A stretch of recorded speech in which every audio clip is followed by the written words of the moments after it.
हमारे चैनल को सब्सक्राइब करें और बेल आइकन दबाएं।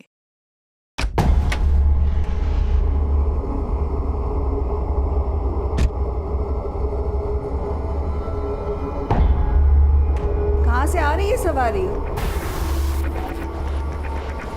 इसमें क्या है? सामान है कुछ मेरा।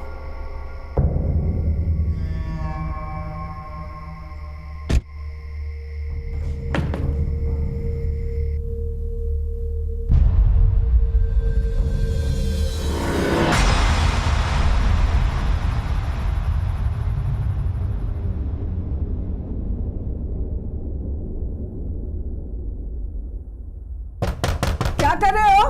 दरवाजा क्यों नहीं खोल रहे हो? अरे अभी सिद्धि कर रहा हूँ। विघ्न होगा अगर दरवाजा खोलूंगा तो। दरवाजा नहीं खोल सकता अभी।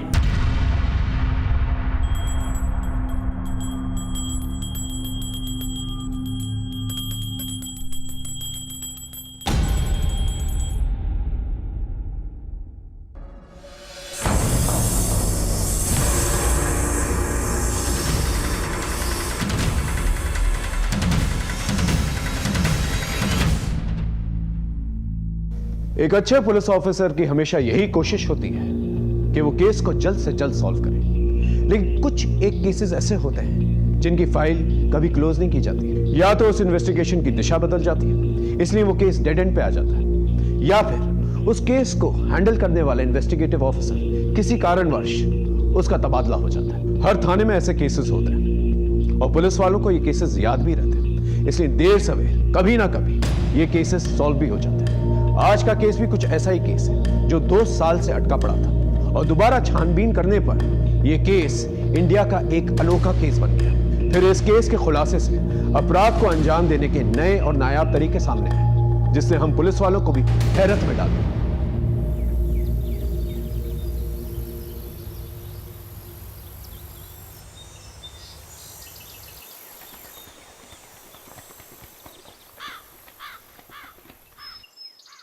क्या सोच रही हो?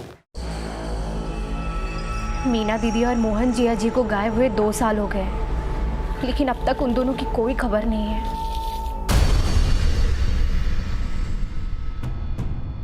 अब 2 साल में कोई खबर नहीं आई तो अब क्या खाक आएगी? कहीं मर मुरा गए होंगे वो लोग।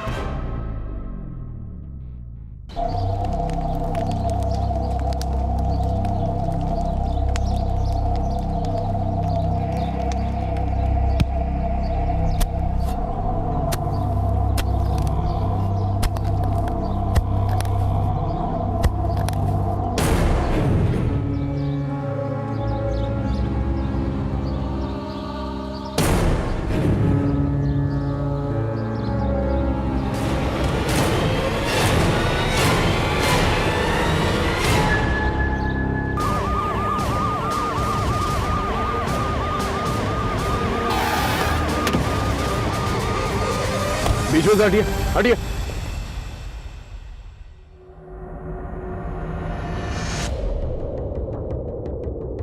सर लगता है काफी समय हो गया है। सीना, कमर और खोपड़ी की हड्डियों के अलावा सारी हड्डियां गल चुकी हैं। स्केलेटन देखकर ये नहीं पता चल रहा है कि ये मर्द है या औरत, लेकिन स्कल क्रैक्ड है। हो सकता है इनकी मौत सर पे चोट लगने की वजह से हुई हो। एक काम करो, फॉरेंसिक के लिए भेजो, पता चल जाएगा ये मर्द है या औरत।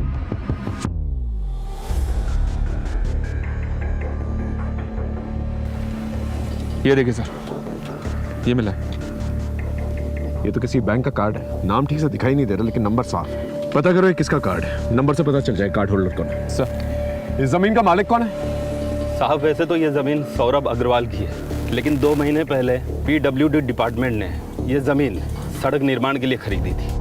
अब देखिए ना, आज ही से सड़क का काम शुरू हुआ और आज ही ये दोषी से मिली है। इस पूरी जमीन की खुदाई करवा, देखो क्या निकल कर आता है। और ये क्या नाम बताया इसका? सौरभ अग्रवाल। सौरभ अग्रवाल को पूछताछ के लिए मिलो। सर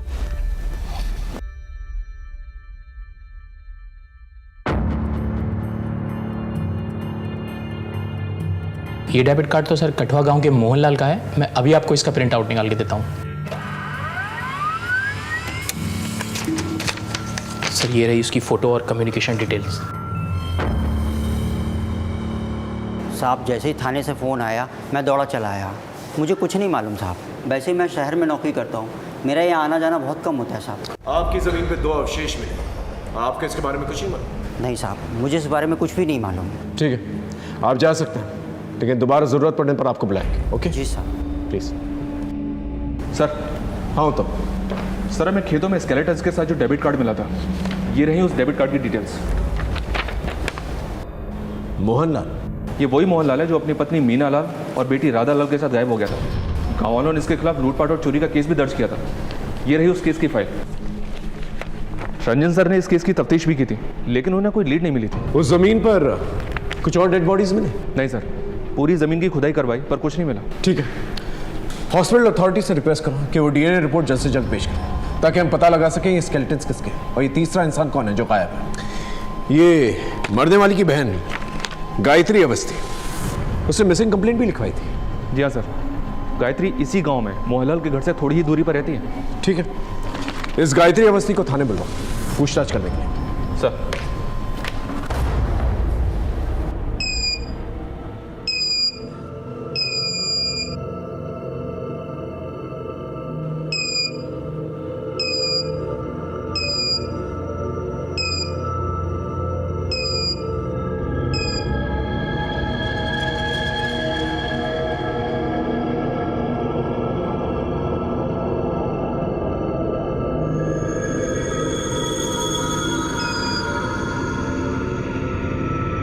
एक्सक्यूज़ मी सर, आप लोग अंदर नहीं जा सकते।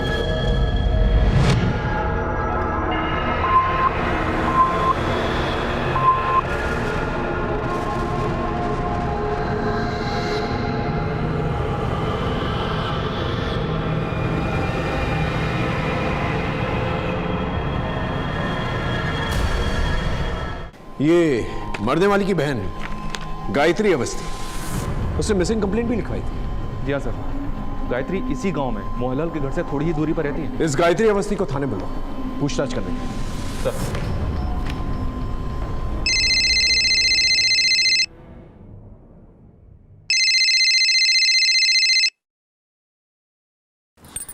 हेलो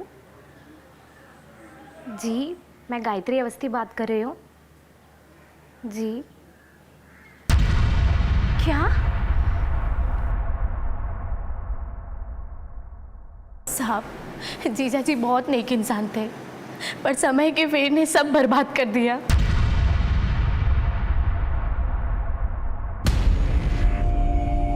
आप ना इस बुढ़ापे में सारा दिन आईने के सामने खड़े होकर बाल बनाते रहिए। राधा की शादी की चिंता है कि नहीं आपको? लड़की वाले हम हैं, इधर लड़के वालों के फोन पे फोन आ रहे हैं तारीख तय करने के लिए। तारीख उरीख तय करना है कि इस लड़के को भी हाथ से जाने दे। देखो, उन्हें शादी की तारीख तय करने की चिंता नहीं है, उन्हें है दान दहेज की चिंता। हाँ तो दान दहेज तो देना ही होगा। अरे रीति रिवाज है, पर आपकी करतूतों की वजह से ना आपने सारे दरवाजे बंद कर दिए। अरे कोई दरवाजे बंद नहीं हुए, एक हाथ की बात है। उसके बाद ये कर्जे वाले दिन, ये खराब दिन, इनसे हमें हमेशा के लिए छुटकारा मिल जाएगा। आप दोनों बाप बेटी के चेहरे पर ना थोड़ी भी परेशानी नहीं है। इधर बाप है कि ख्याली पुलाव पका रहा है, और उधर बेटी सारा दिन मंदिरों के चक्कर काटती रहती है। अरे तुमको अपनी शादी की चिंता उनता है कि नहीं? माँ, मेरी शादी की चिंता करने की कोई ज़रूरत नहीं है आपको। आप जगन को मना कर दो, मुझे भी शादी नहीं करनी है। हे भगवान, अरे बेटा ऐसी बात नहीं करते हैं। अब भगवान मालिक है, जो करेंगे अच्छा करेंगे।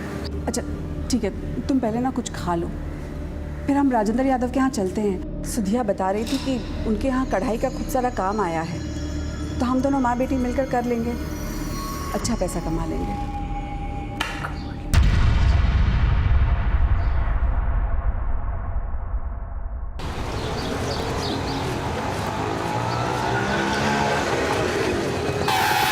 अरे चाची आइए बैठिए, मैं घर छोड़ देता हूँ। मैं पैसे लेकर नहीं आई हूँ। अरे पैसे की कौन बात कर रहा है चाची, मैं घर ही जा रहा हूँ। आइए बैठिए आप दोनों, मैं छोड़ देता हूँ। आओ ना।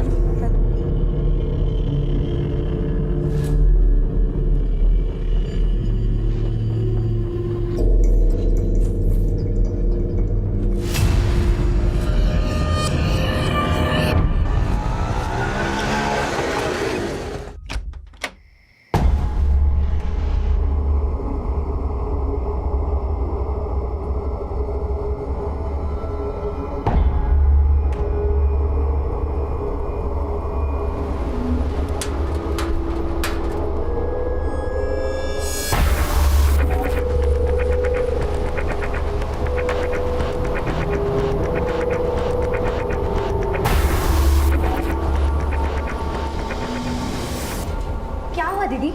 इतनी रात को क्यों बुलाया? गायत्री, देख ना तेरे जीजा जी सांप और नागमणि से बातें कर रहे हैं।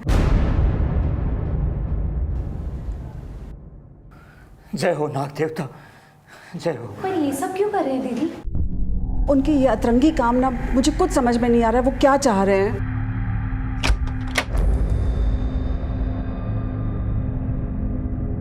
राधा बिटिया, अब तू देखना, तेरी शादी इतने धूमधाम से करूंगा ना, पूरा गांव देखता रह जाएगा।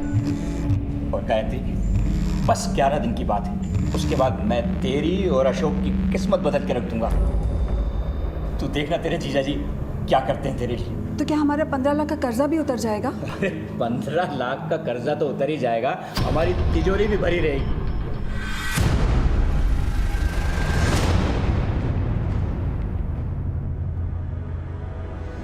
रमन, साइड में रुकाना। मुझे 1 घंटे बाद यही मिलना, तब तक मैं पूजा करके आती हूँ। ठीक है।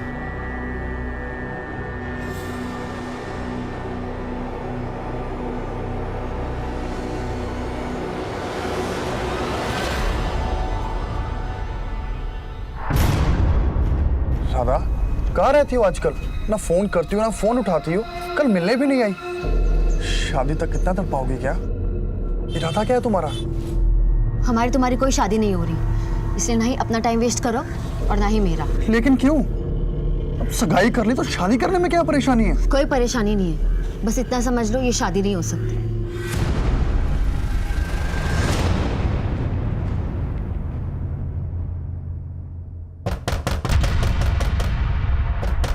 कौन है भाई? अरे आ रहे हैं। कहाँ है हमारा पैसा? कर्जा लिया है या धान लिया है? लौटाने का नाम ही नहीं ले रहा और मुंह छिपा छिपा के भाग रहा है। अरे 10 दिनों के बाद मैं तुम्हारा सारा पैसा वापस कर दूंगा, और चाहिए तो मुझसे सूद पे पैसे लेके जाना। 10 दिन में ऐसी कौन सी करामात होने वाली है? दिखाता हूं, ये देखो, इन 2 डिब्बों में है करामातों की कुंजी। क्या है इन डिब्बों में? खुद ही देख लो। जरा हम भी तो देखें। देखो।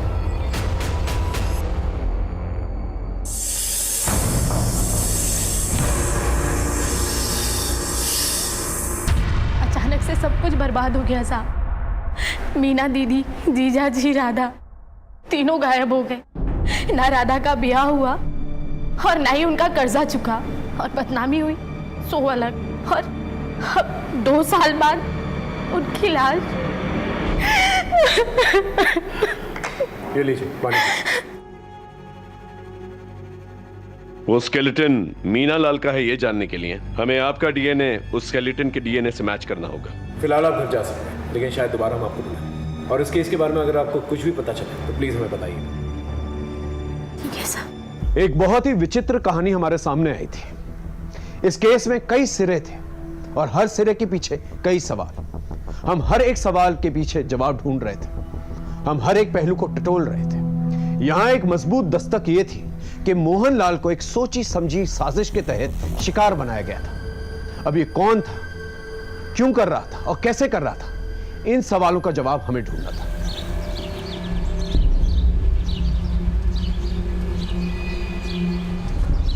चल आज के लिए इतना ही, अब निकाल मेरे पैसे। लेकिन कल प्लीज यार नई वीडियो लाना। लेकिन कल 30 रुपए लगेगा, बोल देता हूँ। ये काली चाय? दूध नहीं है घर में, चीनी और पत्ती भी पड़ोसियों से मांग कर लाई हूँ। कुछ करो जगत। अरे कम से कम नौकरी ही चेंज कर लो। कितने पढ़े लिखे हो तुम? अरे उषा, ऐसे बीच में ये नौकरी नहीं छोड़ सकता। पता है बॉस ने सैलरी रोक रखी है मेरी। तो कब देगा सैलरी? तुम मुझे अपने भाइयों से भी मदद नहीं लेने देते। अरे उनसे मदद लेके मरना है क्या मुझे? हमारी लव मैरिज हुई है, तुम्हारे सारे भाई मुझसे खार खाए हुए बैठे हैं, कभी भी बदला ले सकते हैं हमसे।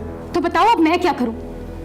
गर्व को भी स्कूल नहीं भेज रही हूँ। स्कूल वाले बार बार फीस मांगकर उससे सारे बच्चों के सामने टॉर्चर करते हैं। देखो मैं बात करता हूँ बॉस, अगर सैलरी मिल जाए तो थोड़ी राहत हो जाएगी। मम्मी भूख लग रही है, जल्दी खाना दो।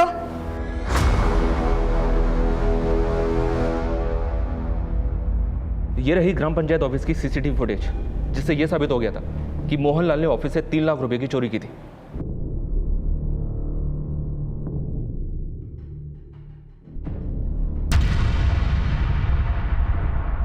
चोरी के अलावा और कोई कंप्लेंट है? जी हाँ सर, उसने गजेंद्र सिंह उर्फ गज्जू और सत्येंद्र सिंह उर्फ सत्तू से भी 1-1 लाख रुपए उधार लिए थे। ये गजेंद्र सिंह और सत्येंद्र सिंह ये वही लोग हैं ना जिनकी मौत 2 साल पहले हुई थी मोहनलाल के घर पे सांप के काटने की वजह से? जी हाँ सर। लेकिन उन दोनों की लाश हमें जंगल में मिली थी और हमने उन दोनों की लाशों का पंचनामा भी किया था।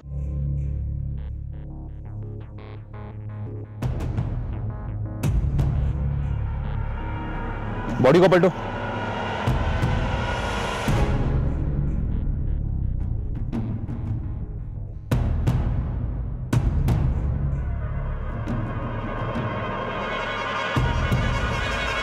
दोनों बॉडीज पूरी तरह से नीली पड़ गई हैं। शायद इनकी मौत सांप के काटने से हुई है। फिर भी एहतियात के तौर पर बॉडी को पोस्टमार्टम के लिए भेज दो और आसपास के गांव में पता करो ये लोग कौन है और यहाँ किस काम से आए थे। और हमें तुरंत पता चल गया था कि ये लाशें गज्जू और सत्तू की हैं। फिर गांव के पंचों ने मोहनलाल के खिलाफ शिकायत दर्ज की थी। हम इंक्वायरी के लिए मोहनलाल के घर पहुंचे तो वहाँ ताला लगा हुआ था। फिर हमें पता चला कि उसने गज्जू और सत्तू से 1-1 लाख रुपए ब्याज पे उधार लिए थे। और उसी वक्त मोहनलाल अपनी बीवी मीना लाल और बेटी राधा लाल के साथ फरार हो जाए। Right sir. और आज 2 साल बाद हमें स्केलेटन मिले हैं जिसके साथ हमें मोहनलाल का डेबिट कार्ड मिला है। अगर ये मान कि एक लाश मोहनलाल की तो ये दूसरी लाश किसकी है? माया बेटी दोनों में से किसी एक की होनी चाहिए। हो सकता है एक लाश अगर माँ की है तो बेटी गायब है, और अगर एक लाश बेटी की है तो माँ गायब है। या फिर हो सकता है कि माँ बेटी दोनों गायब हों, लाश किसी और की। या फिर ये भी हो सकता है कि माँ बेटी को कहीं और पे मारा गया। सवाल कहीं है, देखते हैं जवाब क्या मिलता है। एक बार डीएनए रिपोर्ट्स आ जाएंगी ना सब कुछ साफ हो जाएगा। तुम्हें देख के कौन कहेगा कि तुम एक क्वालिफाइड मैकेनिकल इंजीनियर हो? 3 महीने से एक ही प्रोजेक्ट पे काम कर रहे हो। तुम्हें पता है ना कि हमारी company project to project basis पे ही पेमेंट करती है। Yes sir. अगर तुम्हें पैसे चाहिए तो प्रोजेक्ट पूरा करो, quick. No result no pay. Do you understand? Okay sir. Now get back to your work right now.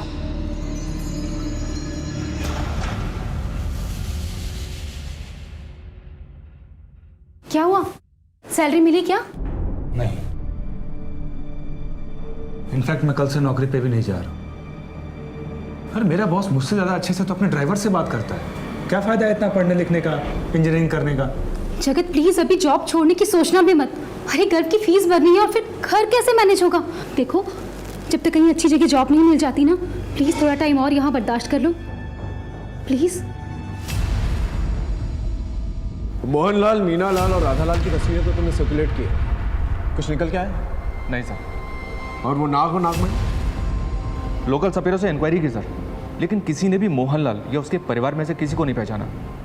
वैसे भी सर आप तो जानते ही हैं कि नागमणि जैसी कोई चीज़ होती नहीं है। लेकिन गायत्री के मुताबिक ये सच नहीं है। मोहनलाल की आस्था थी इन सब चीज़ों में। लेकिन सर हमें अभी तक कोई भी नागमणि बेचने वाला या खरीदने वाला मिला नहीं है। तुमने एक बात नोटिस की? क्या सर? गांव वाले जिसको अपराधी ठहरा रहे हैं वही मुझे किसी अपराध का शिकार लग रहा है, क्योंकि इस तरह से उसकी लाश का ठिकाने लगा और फिर सरपंच के ऑफिस से चोरी की रकम का उसके घर पे ना मिलना और ये नागमणि का गायब हो जाना। बहुत सारे डॉट्स हैं जो मिसिंग हैं। वो डीएनए रिपोर्ट का क्या हुआ? अभी तक आई नहीं है सर, लेकिन जल्दी मिल जाएगी। अपने खबरी को गांव में भेजो, देखो क्या निकल के आता है। Okay sir.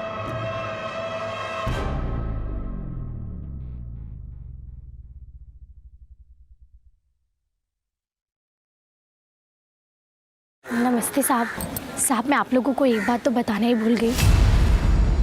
राधा एक दिन मेरे घर पर आई थी अकेली। मुझे बताना, शायद मैं तेरी कुछ मदद कर पाऊँ। मौसी आप मेरी कसम खाओ कि आप ये बात किसी को नहीं बोलोगे। मैं तेरी कसम खाती हूँ, किसी से कुछ नहीं कहूँगी। पर बता बात क्या है? मौसी मैं पेट से हूँ। क्या? ये क्या कह रही है तू? बाप कौन है इसका? जगन? वो मैं अभी नहीं बता सकती आपको। एक बार सब ठीक हो जाए सबसे पहले आपको ही बताऊंगी।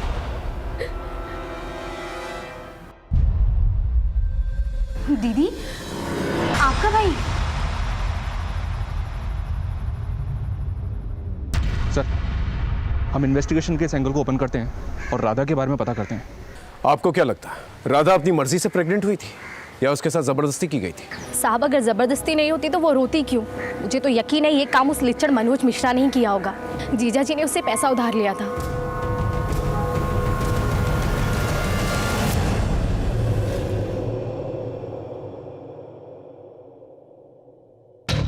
राधा कहाँ है? कौन राधा? ज्यादा होशियार मत बन, समझा? राधा मोहनलाल की बेटी जो तेरे कुत्ते की फैक्ट्री में काम करती थी, और वही मोहनलाल जिसने तुझसे कर्ज लिया था। अभी कुछ याद आया है? यहीं पे कुछ और तरीके से याद दिलाऊं? अच्छा अच्छा, वो राधा। वो तो पूरा परिवार 2 साल से गायब है। गायब है या तूने गायब कर दिया है? देख मनोज, हमें सब पता चल गया। राधा तेरे बच्चे की मां बनने वाली थी।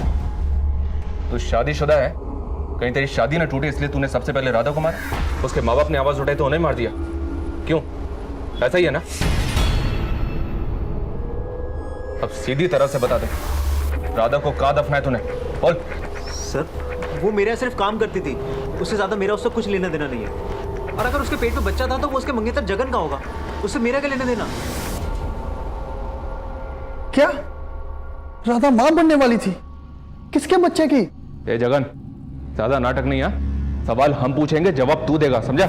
तू राधा से प्यार करता था, राधा के साथ तेरी शादी होने वाली थी, लेकिन शादी से पहले राधा मां बन गई। इस बात से तुझे गुस्सा आया और इस बात का बदला तूने पूरे परिवार से लिया, है ना? सर मैं कुछ नहीं जानता, और राधा ने भी मेरे साथ बात नहीं करी। मंगनी के 1-2 दिन बाद उसे पता नहीं अचानक क्या हो गया था।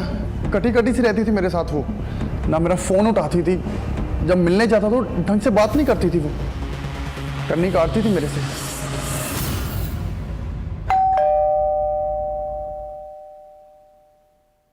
ये लो 1000 रुपए। रुको, कहाँ से लाई ये पैसे? अपने कान के बुंदे बेच कर लाई हूं। मैं गर्व का फ्यूचर ऐसे बर्बाद होते हुए नहीं देख सकती, और उसे पढ़ने के लिए भी नहीं बोल सकती। पता नहीं पूरा दिन कहां घूमता फिरता है। अब आप जाओ और उसके स्कूल की फीस भर दो। अरे आप जाओ ना।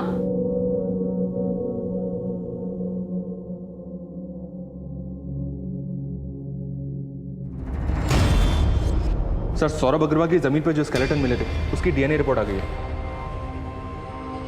गायत्री अवस्थी के डीएनए से यह कंफर्म हो गया है कि एक लाश मीना लाल की है, और दूसरी लाश पर फॉरेंसिक के फेशियल रिकंस्ट्रक्शन के आधार पर उन्होंने कंफर्म किया है कि वो दूसरी लाश मोहनलाल की है। इसका मतलब राधा लाली गायब है। सर, गायत्री अवस्थी की बातों से लग रहा था कि राधा अपनी मौसी के काफी करीब थी। ऐसे में यह सब बहुत अजीब लग रहा है कि राधा 2 साल से अपनी मौसी से मिलने तक नहीं है।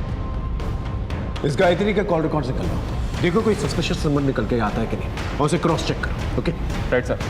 लेकिन सर, एक बात गौर करने लायक, ये सारी घटनाएं एक ऑर्डर में ग्राम पंचायत ऑफिस में मोहनलाल की चोरी करने के बाद हुई हैं, इसलिए गांव के पंचों द्वारा बदले के एंगल को भी रूल आउट नहीं किया जा सकता सर। तुम्हारे रेडार में जितने भी सस्पेक्ट्स हैं उन सब पे नजर रखो। सर, राधा की प्रेगनेंसी को लेकर मेरे दिमाग में एक बात आ रही है। कहीं ऐसा तो नहीं कि राधा की प्रेगनेंसी की वजह से उसके घर में कलह हो गई, उसने गुस्से में आकर अपने माँ बाप को मार दिया और वहां से भाग गई, या फिर बच्चा पैदा करने के शर्म से भाग गई और उसके माँ बाप को किसी और कारण से मार दिया गया? हो सकता है। इस राधा की सच्चाई की तह तक पहुंचना बहुत जरूरी है, क्योंकि इसी से हमें पता चलेगा इस केस की दूसरी कड़ियां क्या है। Right sir.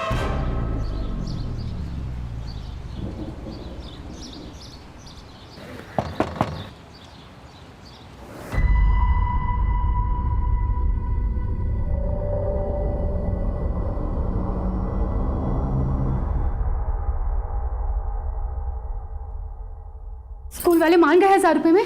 कल से हमारा घर स्कूल जाएगा ना। जगत, संभालिए अपने लड़के को। खुद तो बिगड़ा हुआ है ही, साथ में हमारे बच्चों को भी बिगाड़ रहा है। अरे 20-20 रुपए लेके अपने मोबाइल पे हमारे बच्चों को ये गंदी फिल्में दिखाता है। अगली बार अगर ये पकड़ा गया ना तो यहाँ नहीं, सीधा पुलिस स्टेशन जाऊंगा। संभाल लेना। तेरे पास फोन कहाँ से है? मोबाइल खरीदने के पैसे कहाँ से आए तेरे पास? दिखा, फोन दिखा। अरे ये तो मेरा मोबाइल है, ये तूने चुराया था। तो क्या करूं? स्कूल से निकाल दिया। पॉकेट मनी के नाम पर सिर्फ 1 रुपया भी नहीं होता है मेरे पास। कुछ ना कुछ तो करना पड़ेगा ना।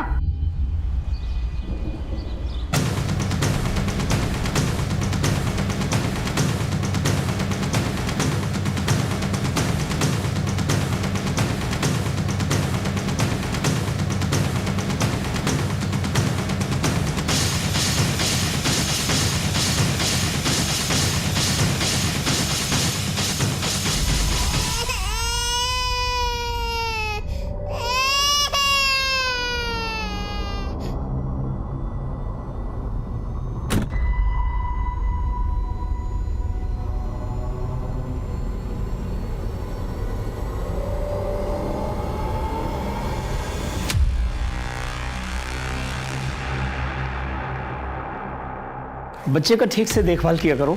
बुखार है, अभी मैं दवाइयाँ लिख करके दे रहा हूँ, 2 दिन के बाद फिर से ला के दिखा लेना।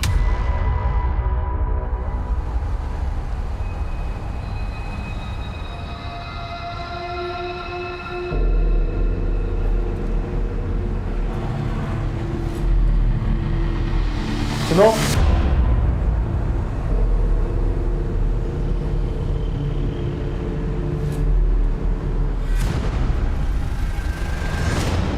हमारी पूरी कहानी राधा के इर्द गिर्द फंसी हुई थी।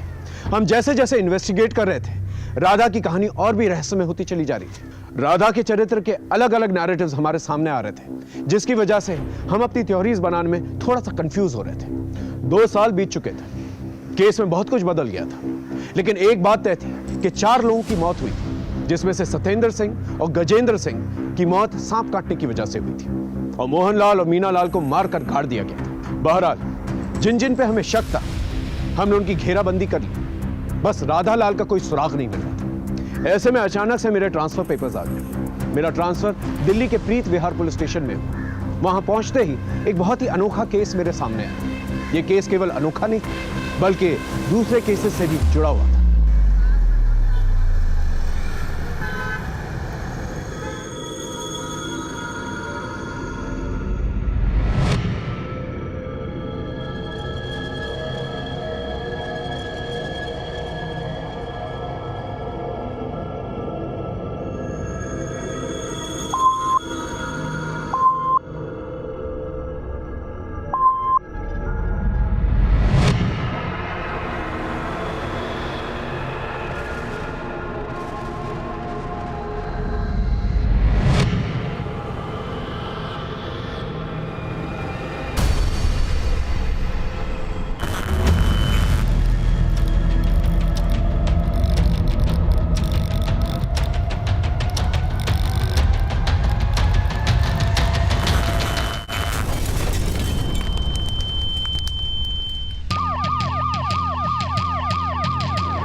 ब्लास्ट हुआ है, 2 लोग मारे गए और 2 लोग घायल हैं। बॉडीज को हॉस्पिटल भेज दिया गया है और फॉरेंसिक टीम को इन्फॉर्म कर दिया, कभी भी आते हो।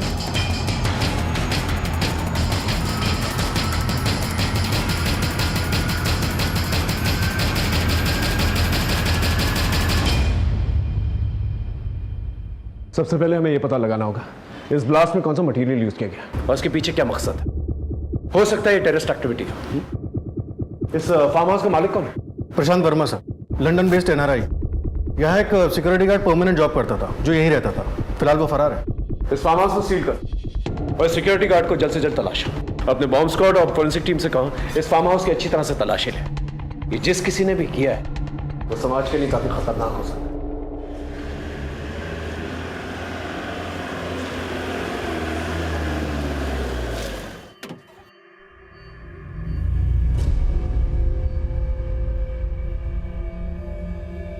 Hello sir. दीपक, हरीश। चलिए सर, पहले प्रेजेंटेशन देख लीजिए, उसके बाद देखते हैं क्या करना है।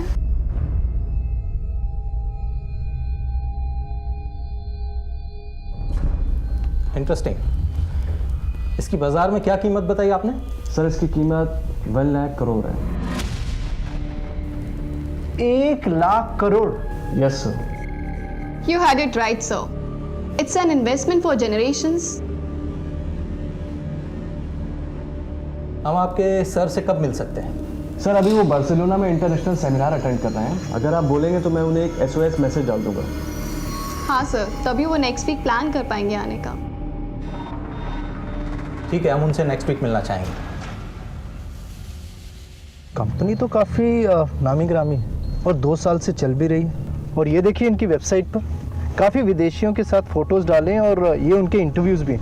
और साथ ही में ये खबर है कि इनके कई ब्रांचेस है यूरोप में भी। मुझे तो सब कुछ ऑथेंटिक लग रहा है। क्या कहता है फिर? डील लॉक कर। क्या?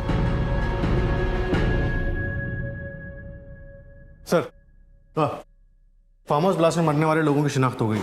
एक का नाम है सुशील कपूर और एक अर्जुन चैटर्जी। दोनों के घर वालों को नहीं पता था कि वो यहाँ आए थे। उनके घर वालों को इस ब्लास्ट के बारे में भी कुछ नहीं पता। घर वालों की CDR रिपोर्ट निकालो, हम कोई चांस नहीं ले सकते। Right sir. घायलों की स्थिति क्या है? सर वो अब भी बात करने की स्थिति में नहीं है। उनमें से किसी एक को भी अगर होश आ जाता है तो हमें काफ़ी इन्फॉर्मेशन मिल सकती है। हॉस्पिटल के पीआरओ से टच में रहो। और ये ब्लास्ट की इमीडिएट फॉरेंसिक रिपोर्ट क्या निकली? सर ब्लास्ट में मीथेन गैस का इस्तेमाल हुआ था और ब्लास्ट में यूज़ हुए दूसरे केमिकल्स की रिपोर्ट आनी अभी बाकी है। और वो सिक्योरिटी गार्ड जो भागा था उसके बारे में कुछ पता चला? सर उसके पीछे एक टीम लगा रखी है, उसका फ़ोन अभी भी स्विच ऑफ जा रहा है और वो अपने गाँव भी नहीं पहुँचा है। चारों तरफ कड़ी निगरानी रखो और इस ब्लास्ट की तह तक पहुंचना हमारे लिए बहुत ज़रूरी है, वरना ये मीडिया वाले बहुत बड़ा बवाल खड़ा करेंगे।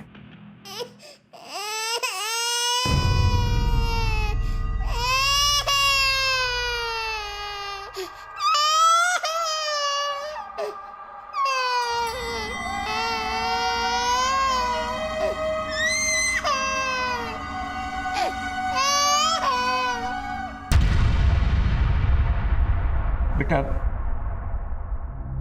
तेरे इन आंसुओं का जिम्मेदार मैं हूं। मैं मानता हूं कि न तो मैं अच्छा बाप बन पाया और न अच्छा पति। कैसी बातें सच ही तो कह रहा हूं। पर राधा बेटा अब नहीं, मैं तुम दोनों की आंखों में कभी आंसू नहीं आने दूंगा। वादा करता हूं। तुम लोगों ने मेरी वजह से बहुत भुगता है, बहुत झेला है, पर अब नहीं। तू मेरे लिए बस इतना कर, एक बार हंस दे अपने पापा के लिए, जैसे बचपन में हंसती थी। हंस दे।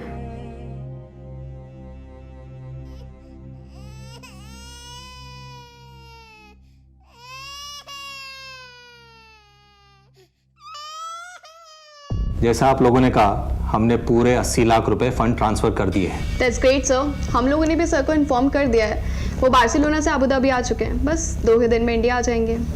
तब तक हम कॉन्ट्रेक्चुअल एंड लीगल फॉर्मेलिटीज कर लेते हैं ताकि जब सर आए तो पेपर वर्क स्मूथ हो जाए। That's great. Sir farm house में जो ब्लास्ट हुआ था उसी पैटर्न का एक ब्लास्ट 3 महीने पहले कोलकाता में भी हुआ था। ये पुलिस हेडक्वार्टर से फाइल की कॉपी आई है। ये तो काफी शॉकिंग है। क्या हुआ सर? रेडियो एक्टिव ब्लास्ट में जो कंपनी इन्वॉल्व है उसके बोर्ड ऑफ डायरेक्टर्स में ये जो नाम और ये तस्वीर, ये तो वही शख्स है जिसका केस मैं कटवा में सॉल्व नहीं कर पाया था। सर मोहनलाल। ताज्जुब की बात यह है कि ये 2 साल पहले मर चुका है और ये वेबसाइट 2 साल के बाद बनाई गई है। और जिस मोहनलाल को मैं जानता हूँ वो एक सीधा साधा गांव का आदमी है। वो गांव से कभी शहर गया ही नहीं, तो उसे रेडियो एक्टिविटी और न्यूक्लियर साइंस के बारे में क्या पता हो? सर जाहिर सी बात है, मोहनलाल के नाम का इस्तेमाल करके कोई नाजायज फायदा उठा रहा है। ये जो कोई भी शख्स है इसके बारे में जल्द से जल्द हमें पता करना होगा। एक काम करो, कठवा गांव जाकर अपने खबरी नेटवर्क को एक्टिवेट करो, पता करो कि कौन है जो बार बार गांव से दिल्ली जाता है। Right sir. और हाँ, ये एक सीक्रेट मिशन की तरह होना चाहिए। कानो कान किसी को खबर नहीं होनी चाहिए। हो सके तो विजिलेंस डिपार्टमेंट की मदद। इन कल्प्रिट्स को जल्द से जल्द दबोचना होगा। Okay? Right sir.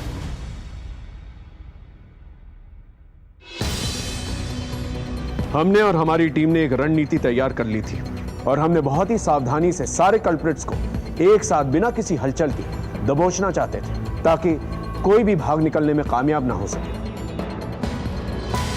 Sir cyber cell ने इस कंपनी की वेबसाइट की ऑथेंटिसिटी चेक की।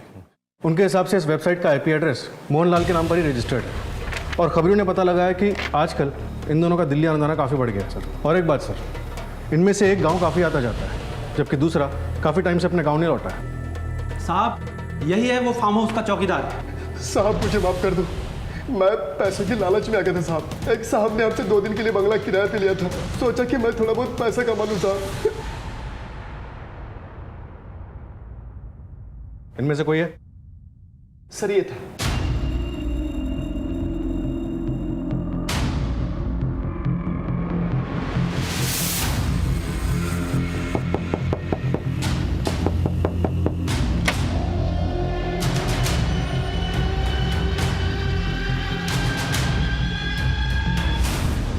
सर हेडक्वार्टर से इन लोगों के कारनामों की एक और लिस्ट आई है। इन्होंने गोरखपुर में दीवार और कपड़े के आर पार देखने वाले एक चश्मे को बेचकर 5 करोड़ की ठगी की।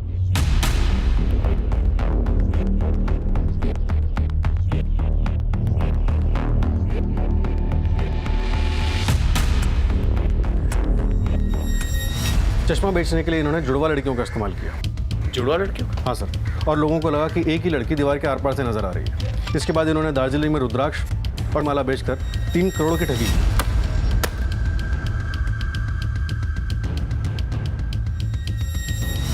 और कोलकाता और दिल्ली के रेडियो एक्टिव ब्लास्ट के बारे में तो हम जानते ही हैं। हमारे यहाँ 4 लोग मारे गए, वहाँ 2 लोग मरते मरते बचे। समझ में नहीं आ रहा कि ये माजरा है क्या।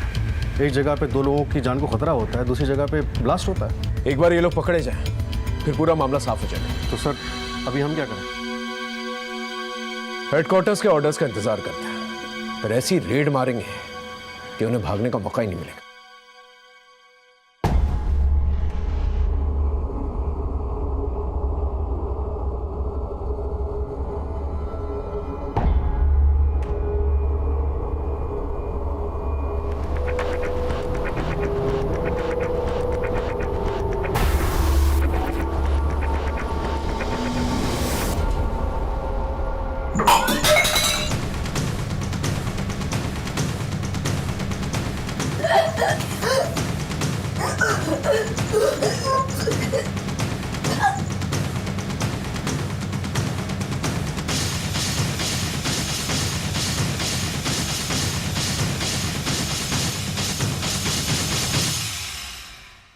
सर ये रही हेडक्वार्टर से ऑर्डर शीट।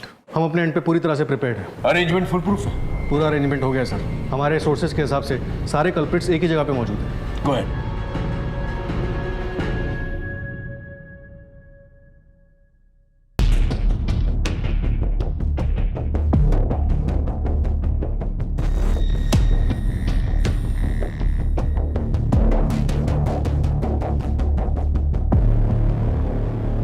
हाय, दीपक, जगत, हरीश, प्लीज कम।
हिलना नहीं, बस हिलना नहीं। डालो सबको अंदर, डाल, चल चल, चलिए चलिए, चलो चलो चलो।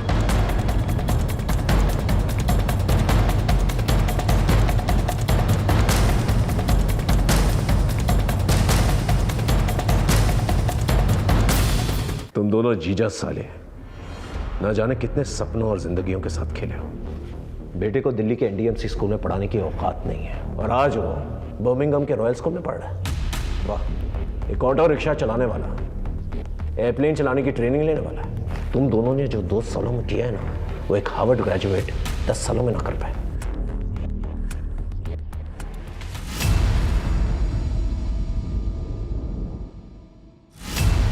जगत शर्मा एक क्वालिफाइड मैकेनिकल इंजीनियर और इतने सारे काले कारनामे, इस सबके पीछे कहानी क्या है? सर आजकल एक इंजीनियर और सिक्योरिटी गार्ड में कुछ फ़र्क नहीं रह गया। मेरी लाइफ एक ऐसे मुकाम पर आ गई थी कि मेरे पास मेरी बीवी के दिए हुए 1000 रुपए के अलावा जेब में एक फूटी कौड़ी तक नहीं थी। और फिर मैं ज़िंदगी से परेशान होकर के एक ज्योतिष के पास गया। उसने मुझे 1000 रुपये में एक माला बेची जिसकी कीमत 20 रुपये से भी ज़्यादा नहीं थी। फिर इस घटना से मुझे एक नई दिशा मिली, लेकिन जिस दिन मेरे बेटे ने बिल्डिंग के छत से छलांग लगाई उस दिन मैंने ठान लिया था। मैंने कहा भाड़ में गया ये इंजीनियरिंग, अब मैं भी ठगी करूँगा। और फिर मैं अपने जीजा से मिल करके ठग बन गया। ये रेडियो एक्टिव डॉल की कहानी क्या है? सर, एक दिन मैंने अखबार में एक आर्टिकल पढ़ा था कि रेडियो एक्टिव पदार्थ का यूरोपियन मार्केट में बहुत ज़्यादा वैल्यू है। मैं अपने आसपास एक डॉल ढूंढने लगा। फिर कुछ दिनों के बाद मैंने अपने जीजा की दुकान पर एक डॉल देखी। तब मेरे दिमाग में एक आइडिया आया। ये नाग और नागमणि का आइडिया तेरा था ना रमन चौधरी? सर, मैं मोहनलाल से गांव में जुए की हर बाजी जीता था। एक दिन उसने मुझसे पूछा, ये रहे मेरे 3 बादशाह। ओ, फिर से? भाई एक बात बताओ, आप हर बाजी कैसे जीत जाते हो? ये सब मेरी माला का कमाल है।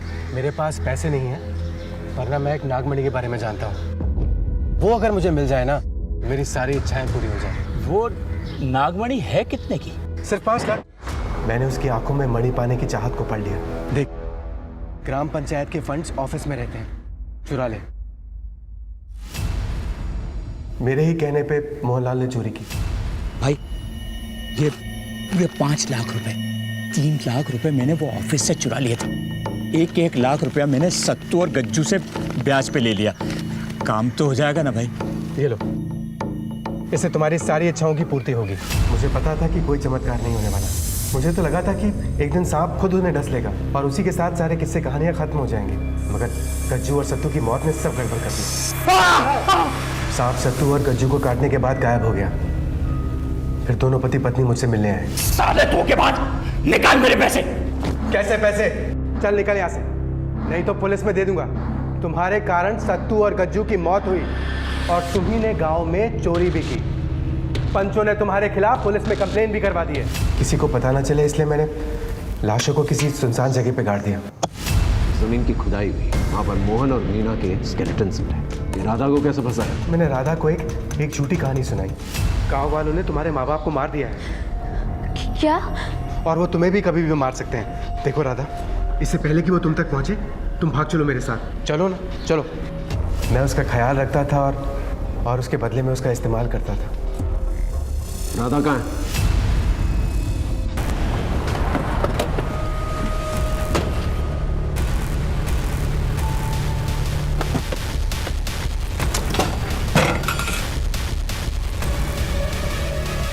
एम्बुलेंस को जल्दी बुला, जा क्विक। रमन के बताए गए पते से हमने राधा और उसके बच्चे को बचा लिया। राधा ने इस बात की पुष्टि की कि उसके बच्चे का बाप मनोज ही है।